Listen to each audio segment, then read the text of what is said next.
تقریباً ہمارے ناظم تعلیمات ہمارے بھائی برادر مفتی محمد عبداللہ صاحب نے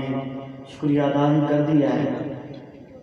لیکن میں پھر دوبارہ انہی الفاظ کو دہراتا ہوں، اور یقیناً آپ حضرات کی زیارت کر کے اور آپ کی دور دراز سے بعض ساتھی مسافر سفر کر کے آئے ہیں،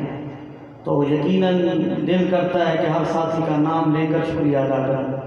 لیکن وقت کی قلت کو سامنے رکھتے ہوئے تو صرف میں اپنے مہمان خصوصی اور ہر دل عزیز شخصیت مفتی شاہد مسعود صاحب کا مشکور ہوں کہ وہ تشریف لائے، ہماری حوصلہ افزائی فرمائی، اللہ حضرت کی عمر میں صحت میں برکتیں عطا فرمائے۔ دوسرا، ہمارے چاچو جان حضرت مولانا ضیاء الرحمان صاحب، ان کی تھوڑی صحت خراب تھی، الحمدللہ بھی کافی بہتر ہیں۔ کل ہی میری ان سے بات ہوئی تو کہہ رہے تھے الحمدللہ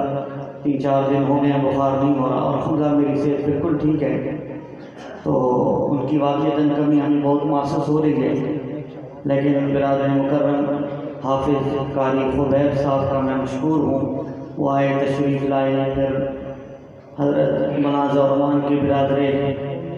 مکرم حضرت قاری معظم صاحب بھی تشریف لائے، اور انہوں نے ہماری حوصلہ افزائی فرمائی، اور دیگر علماء کرام کی کثیر تعداد ہے کہ ہر شخص کا، ہر عالم کا دل کرتا ہے، دل میرا کرتا ہے کہ نام لے کر ان کا شکریہ ادا کروں، لیکن پھر وہی بات کہ وقت کی قلت ہے۔ تو میں آپ سب حضرات کا مشکور ہوں، اللہ آپ کی عمر صحت میں برکت عطا فرمائے۔ آپ ہمیشہ اس ادارے سے محبت کرتے ہیں، اللہ اس ادارے کو دن دگنی رات چگنی ترقیاں نصیب فرمائے، اور یہ ادارہ ہمارے اور آپ کی نجات کا ذریعہ بن جائے۔ وآخر دعوانا